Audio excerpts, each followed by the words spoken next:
This channel does not promote any violence, harmful, or illegal activities. All content provided by this channel is meant for an educational and information purpose only. এবার হাসিনা পুত্রের পাল্টা জবাব বিরোধীদের বললেন আমাদের একটা শিক্ষা আছে, একটা যোগ্যতা আছে, আমাদের মেধা আছে।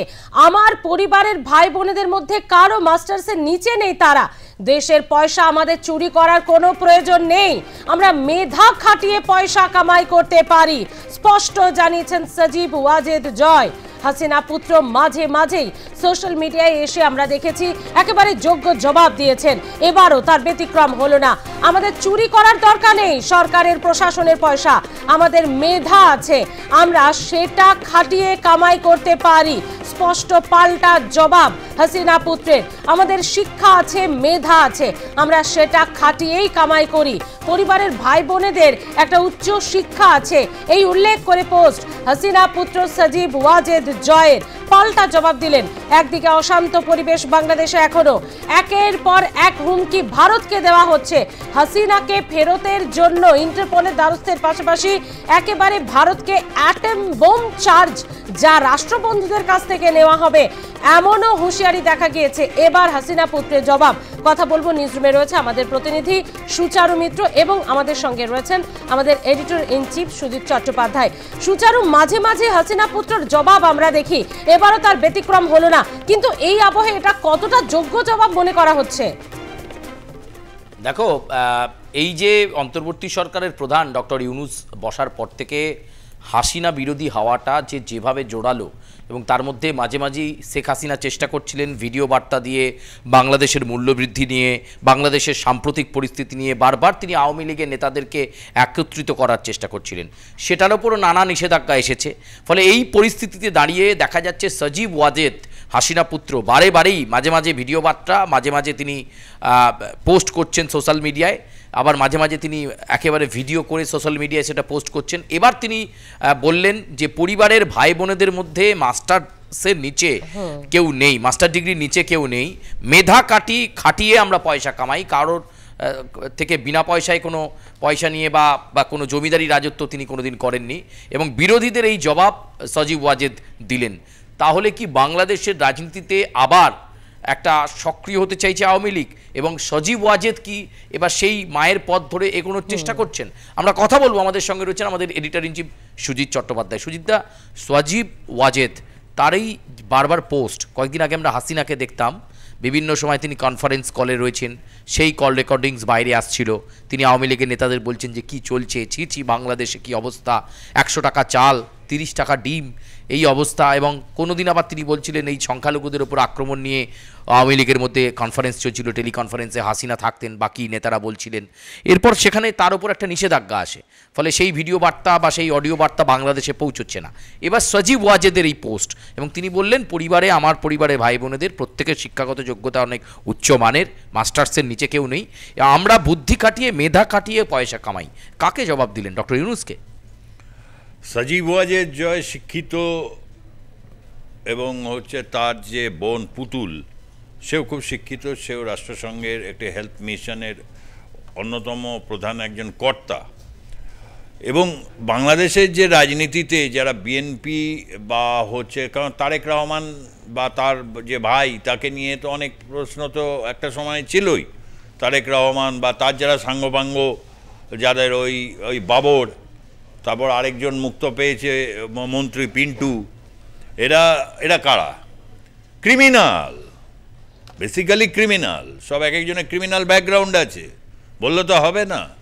রাজনীতি করে বলে সেগুলো সব চাপা পড়ে গেছে তা তো নয়, এরা তারেক রহমানের বলা যায় সব এক একজন টিম সাকরেদ।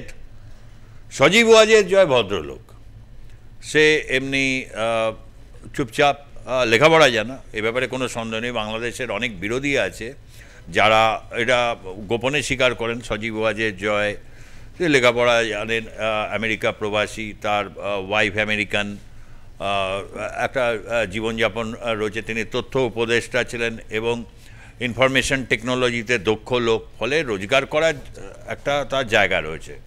এবং তার বিরুদ্ধে অভিযোগটা কি?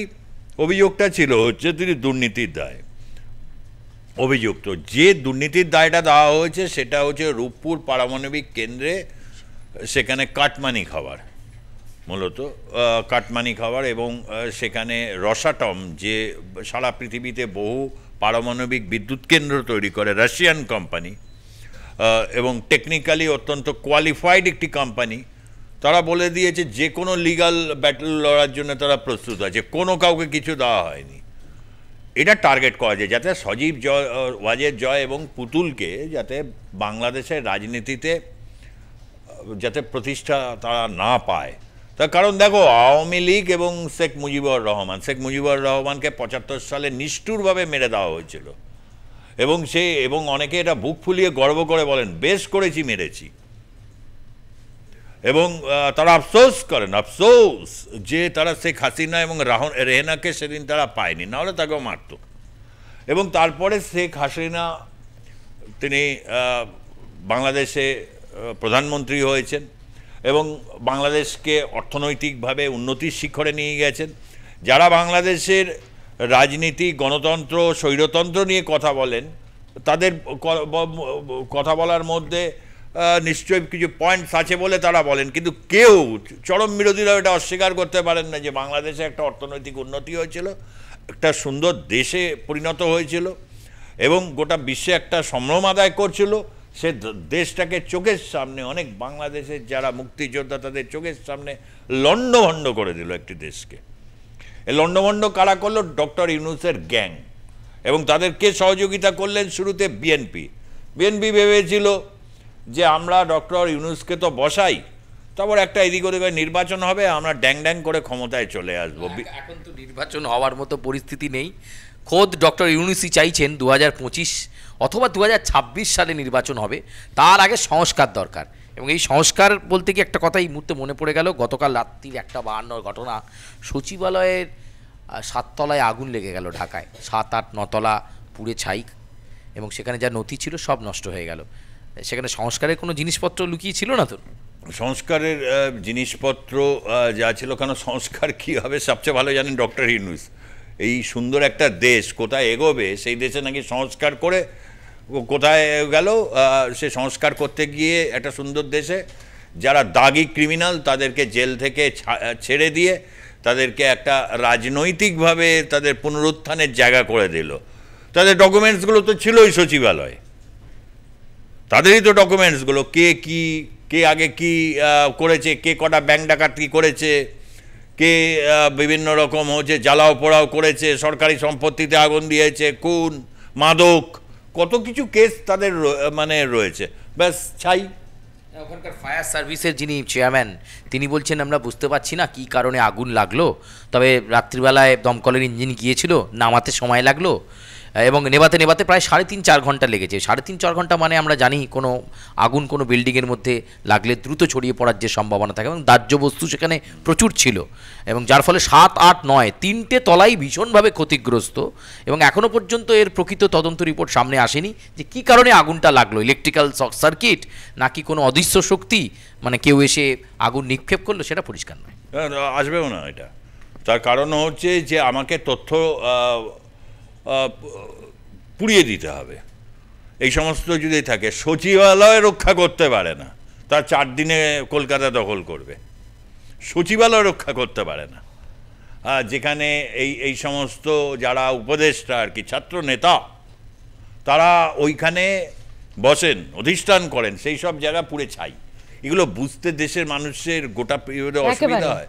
আমি তো আবারও বলবো, একটা সুন্দর দেশ যার একটা সমৃদ্ধি হচ্ছিল, অত্যাধিক পরিমাণে হয় না যে অনেক সময় হচ্ছে ভালো জিনিস সহ্য হয় না, দাঁত থাকতে দাঁতের মর্ম যেমন অনেকে বুঝতে পারে না, ঠিক তেমনিভাবে এখন একটা অর্থনৈতিক সমৃদ্ধির দেশ সারা পৃথিবীর বিভিন্ন দেশকে কাছে গিয়ে আবেদন করছে, খাবার পাঠাও, এটা পাঠাও, আমরা তো দাম দেবো, আবার দাম চুকাতে পারে না, আদানির বিদ্যুতের টাকা দিতে পারে না। আবার এর মাঝে তো যেটা বলছে বিএনপি নেতা, সুচারু একটু বিরত করে আসছে আরেকটা ইস্যুতে, রুহুল কবির রিজভী তিনি আবার কি হুঁশিয়ারি দিয়েছে সেটা তুমি এবং সুজিতা নিশ্চয়ই জানো।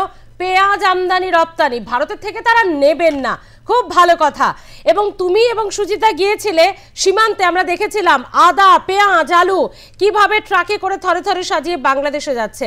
তো এই রুকবি তিনি বললেন ভারতের পেঁয়াজ আমরা চাই না, আমরা এবার বয়কট করব, আমদানি যে সমস্ত বস্ত্র রয়েছে সেগুলো আমরা বয়কট করব, সেই আমদানি বন্ধ করে দেওয়া হবে। মানে এটা কি শুধুই ফাঁকা আওয়াজ? স্মৃতি, খুব সঙ্গত প্রশ্ন। এবং যে ছবি, সুজিতদারও এই ছবি নিশ্চয়ই চেনা লাগছে, গোজাডাঙ্গা সীমান্তে আমরা যখন গিয়েছিলাম, ট্রাক ট্রাক পেঁয়াজ, আলু, আদা, রসুন, এমনকি রাস্তা তৈরি স্টোন চিপ, সেটাও ওই গোজাডাঙ্গা সীমান্ত দিয়ে, মানে সেই ভারতবর্ষ দিয়েই পৌঁছচ্ছিল বাংলাদেশে। আজকে বিএনপি নেতা রুহুল কবির রিজভি বলছেন ভারতীয় পণ্য বয়কট করো, পেঁয়াজ দরকার নেই, অন্যান্য জিনিস দরকার নেই। অথচ সীমান্তের এই দিয়ে যখন আপনাদের জন্য ট্রাক ট্রাক জিনিস পৌঁছয়, তখন কিন্তু ভারত বিদ্বেষী স্লোগান আসে না। বিএনপির মতো শক্তি কয়েকদিন আগেও আগরতলার বর্ডারের কাছে গিয়ে ঠিক এইভাবেই ভারতীয় পণ্য চাই না, দূর করে দাও, ভারত বিদ্বেষী স্লোগান। আজকে দেখছি রুহুল কবিরও একই রকম সুর বাঁধছেন। এবার হয়তো উচিত, সময় হয়তো এসেছে সত্যিকারের ভারতীয় পণ্য বাংলাদেশে পাঠানো বন্ধ হওয়া উচিত, ঘোজাডাঙ্গা সীমান্ত বা পেট্রাপোল সীমান্ত দিয়ে। সুজিতদা কি বলবেন?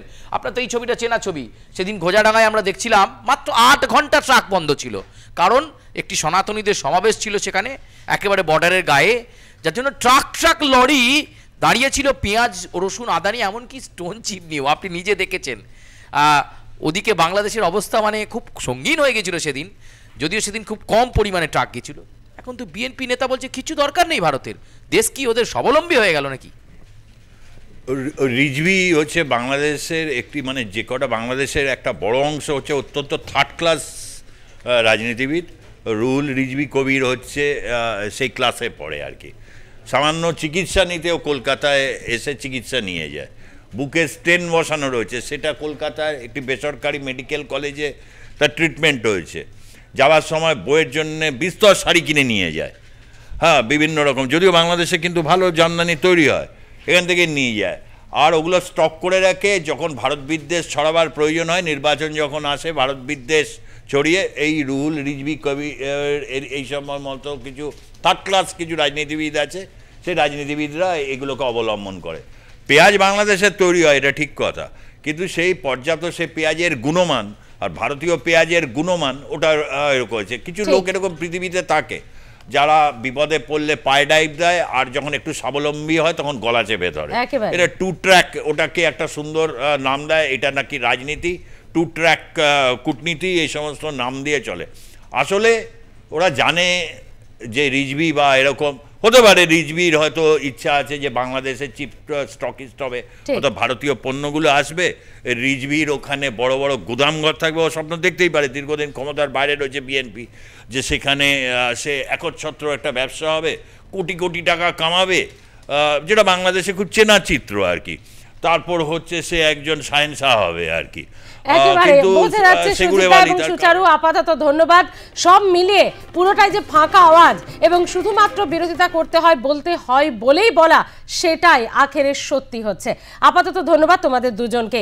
এবং এরই পাশাপাশি আপনারা জানেন যে সচিবালয়ে অগ্নিকাণ্ড, যে কথাটা আমাদের আলোচনাতে উঠে এলো, নাশকতা নয় তো, সংস্কারের সমস্ত কাগজপত্রই তো পুড়ে ছাই, 3 তলা পর্যন্ত, 7, 8, 9, 3 তলা ঠাসা, যেখানে সমস্ত কাগজপত্র ছিল বিভিন্ন দপ্তরে, সেগুলো সমস্তই পুড়ে ছাই। একটা প্রশ্ন উঠছে, সচিবালয়েরই এই অবস্থা, তাহলে তারা অন্য দেশ দখল করবে কিভাবে? এটা কিন্তু অনেকেই কটাক্ষ করে বলছেন, স্থানীয় মানুষজন থেকে শুরু করে ডিজি। অগ্নিকাণ্ডের পর এত যখন অভিযোগ, কি বলছেন তারা, শোনাবো।